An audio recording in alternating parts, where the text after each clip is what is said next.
All right, get ready to dive deep into double bass drumming. You know, that insane speed and power that drives some of the most intense metal out there? We found this list online ranking the fastest double bass metal drummers. And let me tell you, people are fired up about it. Oh, yeah, it gets intense. It's not just about who can stomp on the pedals the fastest. This list goes way deeper, looking at their styles, their impact on the music, even the arguments fans are having in the comments section. It sounds like we're in for a wild ride. So, right off the bat, this list throws down the gauntlet. Dave Lombardo from Slayer versus George Callias from Nile. It says Lombardo basically brought extreme double bass to metal, but some people think Callias is technically faster. Where do you stand on this epic drummer duel? Well, it's a classic debate for sure. Lombardo, he co-founded Slayer, right? He's a total pioneer. He brought this raw, almost brutal double bass to the forefront. His influence is undeniable. And then you have Claes, who's known for this incredible precision, almost like a machine. But, just clocking a faster BPM doesn't tell the whole story. Right, it's like saying a cheetah is a better animal than a lion just because it's faster. Different strengths for different purposes. Speaking of impact, the source mentions a guy who actually taught Lombardo Gene Hoglan, who's played with bands like Dark Angel and Death. They call him one of the most creative drummers out there. Apparently, he's known for his unique arrangements. Yeah, Hoagland's a great example of how speed isn't the only thing that matters. He's got these really intricate, really long double kick rhythms, but what sets him apart is how he incorporates these unconventional time signatures and all these odd percussion elements. It's like speed with a whole other layer of complexity on top. Hold on, for those of us who aren't drummers, can you break down what you mean by unconventional time signatures? How does that actually change the sound compared to, say, the standard 44 beat most people are used to? Absolutely. So most music you hear is in 44, 4 beats per measure, steady, familiar. But Hoagland will throw in things like 78 or 54, where the number of beats in each measure changes. This creates a feeling of unease, almost like the foundation of the music is shifting. It can Okay. be super effective in heavier genres. Whoa, okay, suddenly those intricate rhythms make a lot more sense. It's not just about how fast his feet are moving, it's the complexity of the patterns he's creating. Now, speaking of fast feet, we have to mention Mike Mangini from Dream Theater. This list says he holds the actual world record for the fastest drummer. That must be unbelievable to see live. Oh yeah, Mangini's in a league of his own. And the crazy thing is, it's not just a blur of noise. He has this insane control, even at those superhuman speeds. So we've got these legends, these innovators, but then there's this comment about Francesco Paoli from Flesh God Apocalypse. Someone argues he might actually be faster than Lombardo, but isn't as well known. Do you think popularity plays a role in how we rank these drummers, even subconsciously? It's a really interesting point. It kind of highlights how subjective best can be, right? You've got technical skills, sure, but then there's influence, how much a drummer changes the genre, and even how many people know their music. And sometimes it's pure passion that drives those rankings, like with the Rev from Avenged Sevenfold, who sadly passed away. There's one fan in the comments who insists he was the greatest drummer in the world. They even call this whole list fiction for putting others above him. Yeah, it just goes to show the powerful emotional connection people can have with music and musicians. There's the technical side, and then there's this raw artistry that just clicks with certain people, and that can totally override any objective ranking system. All right, let's shift gears a bit and talk about the future of double bass drumming. This list has a newcomers and contenders section with names like Zach Gibson from the Black Dahlia Murder and David Diepold. What are you seeing in this new generation that's got you excited? It's really cool to see them pushing things even further. You've got guys like Gibson who are incorporating these blast beats, those crazy fast bursts of percussion, but with this level of precision that's just mind-blowing. It seems like the quest for speed and technicality in metal drumming is still going strong, and who knows what kind of innovations they'll come up with next. Hold on, you said blast beats. Can you break that down a bit? For those of us who don't speak drummer, what makes those stand out? Of course. So a blast beat is basically this super fast, continuous drum roll played between the bass drum and the snare. It creates this wall of sound, this overwhelming intensity that's become a staple in a lot of extreme metal subgenres. Think of it like a sonic explosion, just pure energy. Okay, that paints a pretty vivid picture. And suddenly, a lot of metal songs I've heard are making a lot more sense. So we've got this focus on speed, these new guys pushing the limits. But what about musicality? The list mentions Tomas Hake from Meshuggah praising his complexity, especially when he plays that insane song Bleed live.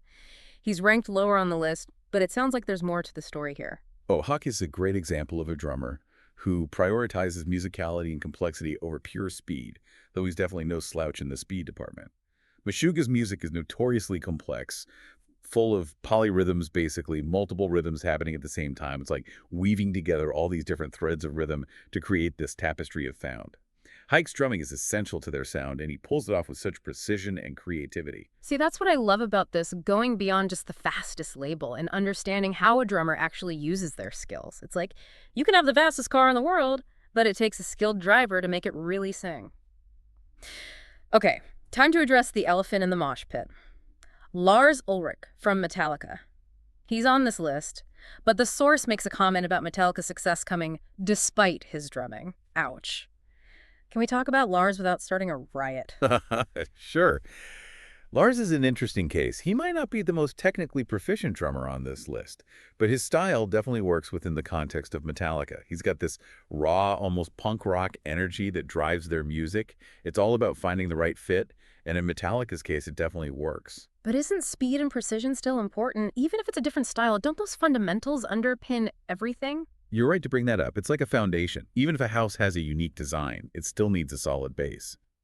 In Lars's case, while his speed might not be flashy, he's got this really strong sense of groove and timing that lock in with the other instruments. Okay, so it's not just individual skill, but how the drummer works within the band as a whole. That makes a lot of sense. This whole list, with all these different drumming styles, is reminding us that there's so much more to great drumming than just pure speed. Exactly. While it's awesome to see these incredible displays of speed and technicality, they're just part of the picture. What makes a truly great drummer goes way beyond how fast they can play. And that's where things get really interesting. What elevates someone from just being a shredder to becoming a drumming icon? It's a combination of factors, really. Precision and technical skill are definitely important, but it's also about creativity, feel, musicality. Think of it this way. Anyone can learn to read music, but a true virtuoso can make you feel the music in your soul. They can create grooves that move you, build tension and release, even tell a story what they're playing. It's that special something that makes a drummer's playing truly captivating and unforgettable. Wow, that's beautifully put. We've only scratched the surface of the fastest double bass metal drummers, looking at legends, newcomers, and that whole debate over speed versus musicality. There's so much more to explore. Welcome back to our deep dive into the world of double bass drumming. We're exploring the drummers who bring the thunder and fury to metal, and as we've seen, it's not just about hitting things fast, it's about how they use that speed to create something truly unique. Right. And we've got a whole lineup of drummers who have made their mark on the metal scene in some pretty incredible ways. All right, I'm ready to hear more. Who's next on our list of double bass titans? Let's go with a drummer they call the Commando, Pete Sandoval from Morbid Angel. The source calls him, and I quote, the fastest mofo ever to sit on a throne. That's got to be some high praise. Okay, I've heard the name, but I'm not too familiar with Morbid Angel. What kind of sound are we talking about here, and how does Sandoval's drumming fit into that? Well, they're considered one of the pioneers of death metal. So, think dark, aggressive, incredibly complex music.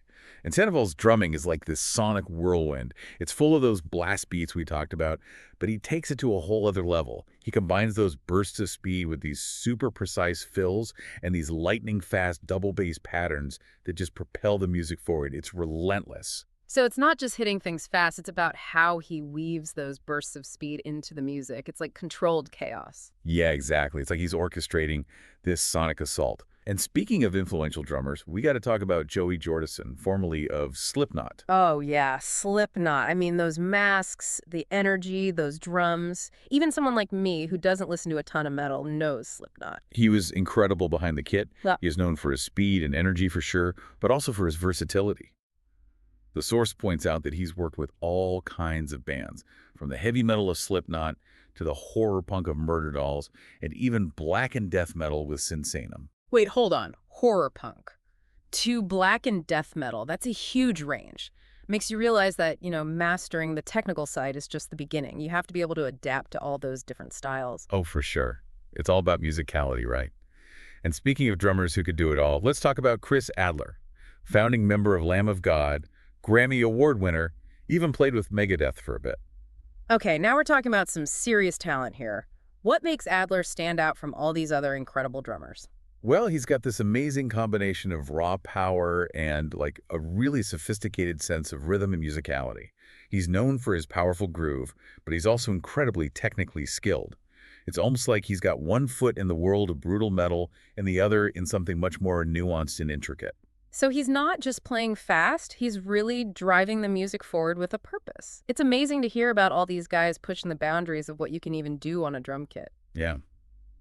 Now let's shift gears a bit. Let's talk about Inferno from Behemoth. Behemoth, I've seen some of their shows. Intense, theatrical, almost ritualistic. Exactly. And Inferno's drumming just captures that raw aggression, that primal energy that's so core to black metal. His Yeah. style is ferocious and relentless, like he's channeling some ancient dark energy through his playing. It's like you can feel that power and intensity in every beat. It's almost hypnotic. It makes me think about how important it is for a drummer to really capture the essence of the genre they're playing in. Like, you couldn't have a laid-back jazzy drummer in a black metal band. Right, it wouldn't work. And for a taste of just pure technical death metal mastery, there's Flo Minier of Cryptopsy. The source mentions he's been touring for over 2 decades and has sold over 300,000 records. That tells you something about how much his drumming resonates with fans. I'll be honest, Cryptopsy isn't really my usual listening, but 300,000 records. He must be doing something right. What sets him apart? Mounier is known for these really intricate, mind-bending drum patterns. He's got the blast beats, the complex polyrhythms, but it's the way he uses them that's so impressive. It's not just about playing fast, it's about really pushing the limits of technical drumming within the death metal genre. He creates these constantly shifting rhythms, totally unpredictable, that keep you on the edge of your seat. It's like he's taken those technical elements and pushed them to their absolute limit. It makes me want to check out Cryptopsy and hear it for myself. You definitely should. And while we're on the topic of pushing limits, we have to mention Shannon Lucas, who's played with both the Black Dahlia Murder and All That Remains. He's got this ferocious intensity, blending speed and aggression seamlessly. So more on that raw power side of things. Definitely. He really exemplifies the energy and brutality that can be in metal drumming. But even within that brutality, there's a crazy amount of precision and control. He's not just a whirlwind of noise. He's a true master of his craft. It's really cool how this list is showing us all these different flavors of metal drumming, from the technical wizards to the raw powerhouses. And now we're going to talk about speed in a whole new context. Dave McIntosh of Dragon Force. Get ready for a sonic roller coaster. As one commenter put it, Dragon Force is like the fastest band ever. And McIntosh's double bass playing is a huge part of that. I've heard of Dragon Force. They're basically the definition of speed metal. Exactly. Their music is fast, melodic, and insanely energetic. It's like they took the concept of speed metal and just cranked it up to 11. And McIntosh's drumming is what drives it all. It's amazing to watch him play. His feet are a blur, but it's all perfectly controlled and in service to the music. Okay, so we've gone from the dark, chaotic energy of Inferno to the pure speed of Dave McIntosh. It's crazy how much variety there is in metal drumming. It's wild, right? They've taken this idea of speed metal and just turned it up to 11. But as we've seen with this whole list, it's not just about speed. We've talked about drummers who focus on creativity or precision or just making amazing music, not just hitting things super fast. Definitely. It's a great point. Like, at the end of the day, music is about expression, right? Mm. Whether it's that raw aggression of Inferno or the crazy technical skill of Flo Monier or just the pure energy of Joy Jordison, each of these drummers brings something totally unique. Yeah, it's like they've found their own voice, but on the drums. And sometimes that involves a lot of double bass. Exactly. Which brings us to something I've been thinking about. You know, we've been focused on metal drumming where speed and all that technical stuff is often right up front.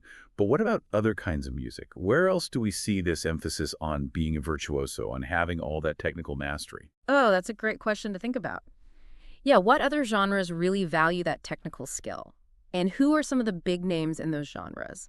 Maybe it's those insanely fast piano pieces, or that improvisational stuff in jazz, or even the intricate finger-picking you hear in bluegrass. I think it'd be awesome if everyone listening just took some time to explore, listen to things with open ears, and see who's really pushing the boundaries in their own kind of music. Because in the end, whether it's metal or classical or jazz or anything else, it's that passion, the creativity, the mastery of their instrument that makes these musicians so captivating. Totally agree. So go out there, music lovers, and keep listening for those moments of brilliance wherever you find them. And that wraps up our deep dive into the fastest double bass metal drummers. Until next time, keep those heads banging and those minds open to all the possibilities of music.